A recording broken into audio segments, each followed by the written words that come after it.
So when it finally stops, you just can't even believe that you're back to who you were before. Like what happened to Jodie Foster? Exactly what happens to Jodie Foster in Contact. So, Is that the moment of no time then? That's the zero time, yeah. And Daniel doesn't agree with me on this, but I believe that 2012 is our zero time reference. By the way, Daniel did say that the stargates are real, that there is one main stargate per planet, that they dug them up from ancient Atlantean technology. They actually buried it under the ice in Antarctica because they were concerned that something would come through that could damage human life. So that is real. Stargate SG-1, all those television shows, of which there's 10 seasons, the first and second year of Stargate SG-1 are remarkably loaded with real stuff. And there's even an episode of Stargate called Wormhole Extreme, and you remember that one? Where they're making a fake television show about a real Stargate program. It's like this inside tongue-in-cheek joke. And everybody watching the show kind of knows, okay, they're telling us something here. There's something real behind all this stuff. Well, it's true. Why do they do that? Okay, that's a very good point. The reason why they do that is that you hide the truth out in the open. So that if I go into this lecture and I'm telling you all this stuff, you can just say, oh, well, he's just into Stargate. You know, he's just watching television shows. But in fact, this was really cool. One time, I was sitting down with Daniel one day, and we're talking about the looking glass, and this has a little orb that appears when you're looking at a particular place, and it's a ball of light. So they gave it this really weird name. They call it an outer band individuated teletracer. Okay? Outer band individuated teletracer. And they shortened it to the word OBIT. Outer band individuated teletracer, an OBIT, right? So then we're thinking, all right, this is what they always do, right? They hide this shit out in the open. Let's go Google outer band individuated teletracer and see if there's anything there. I couldn't believe it when we went on Google after he just told me this. He had no idea either. And boom, Outer Limits. There's an episode of the Outer Limits called Outer Band Individuated Teletracer. Wow. And it's all about this stuff. There was a show, he was actually really interested in me too, because I seem to have some sort of psychic connection to these things. He says to me one day, what do you think a TVG is? I said, time vector generator. How did you know that? You're right. I don't know. Yeah. So I did not go to Montauk. I've never sat in the chair. Somebody asked me that. Were you in the chair? No. I was just very, very fortunate by some kind of crazy synchronicity to meet this guy. I wish he would go forward, but he doesn't want to. He did tell me, by the way, that they have found life on other planets. He said that the moon Io around Jupiter has little creatures crawling in the rocks. He said that Mars once had a civilization, that they've actually had astronauts on Mars, that they have a photograph that he saw of these astronauts waving with a big pyramid next to them. They actually have underground bases on Mars. There's a technology we've learned about from other witnesses now called a jump room, where you walk into the room, it's like an elevator, the doors close, you suddenly feel really sick to your stomach, the doors open, and boom, you're on Mars. Just like that. No time has elapsed. So these technologies already exist. And I would certainly like to have one. It would be a lot easier than taking an airplane flight.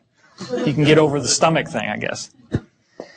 So, again, all gate travel is much better than using a ship. It's a much preferable method than traveling by a spaceship because you go a lot faster and you go a lot farther. And you can reverse engineer it by taking the seat out of the ship, which is what they're doing here.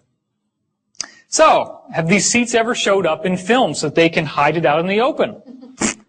Well, check this out. There's your seat. Now, this one doesn't actually have any consciousness interface, but some of the other ones do.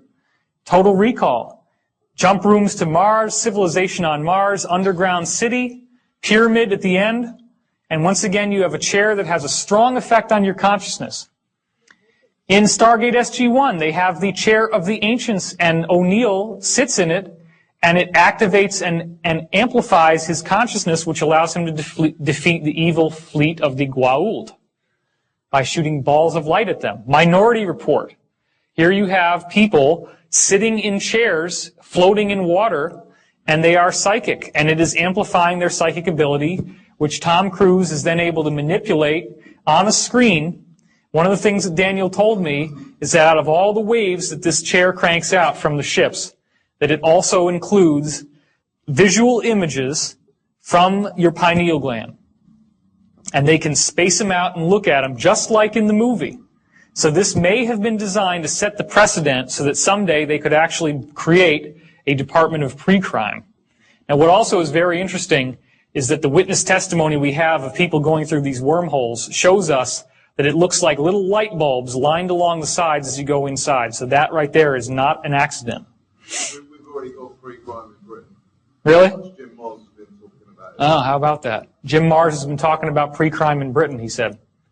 Okay, X-Men is another one. You remember Cerebro? Where he wheels up to this thing. This is actually the antenna at Montauk, except that it's a octahedron, 2 Egyptian pyramids base to base. But the same basic idea. There's a chair in there. You put this little helmet on. This is where you sit. And then it amplifies your psychic ability. That's what allows him to be able to find the missing mutants when they go missing. It's what allows them.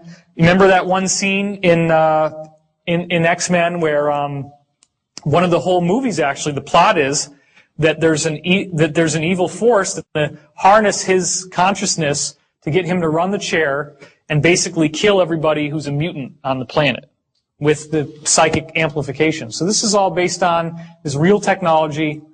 Now here's what was strange. This 20-year loop has a bad side effect. When the Philadelphia experiment happened 20 years ago, there was an enormous amount of energy released. That energy reflected through the time domain. It got stuck in the time domain. An enormous, almost a nuclear release of energy was caused in the Philadelphia experiment, or the Rainbow Project, in 1943. There's a 20-year harmonic, and during certain favorable points in the harmonic, if you have a huge energy release, you're going to get another one down here, and you have a conduit or a gateway between those two areas. Okay? This is bad. We don't like this. This is called a rift. It's very dangerous. It's very serious. 1943 created a rift 40 years later with 1983, I guess somewhere around here. And 1983 was when a creature got through, August 13th, 1983, and trashed the entire base. And destroyed the Montauk base, destroyed the chair.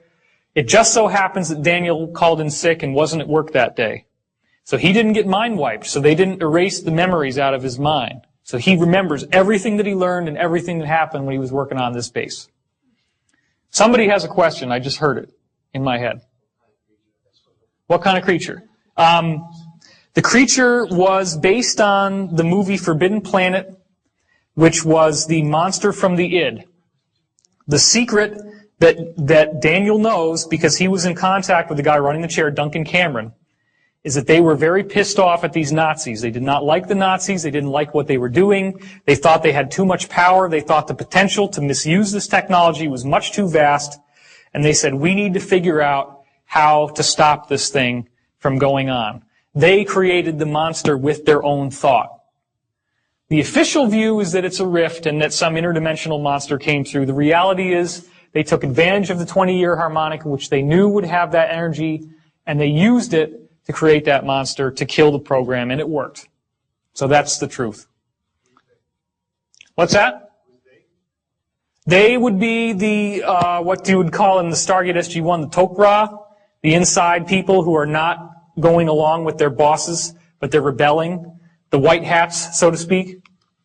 So, hold on real quick, I'm losing track of everyone. So Daniel is the burly guy you met, not Dr. Dan Burrish. Daniel is the burly guy that I met. He named himself after Daniel in the Stargate series, Daniel Jackson. Is he okay? Are you sure he's okay? I'm sure that he's okay now. He's in seclusion. I haven't even seen him in 2 years. He usually lives out in the middle of nowhere. He doesn't like a lot of human contact because he's been psychically trained. He was measured as a P7. He had a special psychic gift called a conduit, which allowed him to feel other people's emotions and thoughts very, very strongly. And as a conduit, he was able to take, like did everybody see the movie Powder? He could do just that. In fact, it's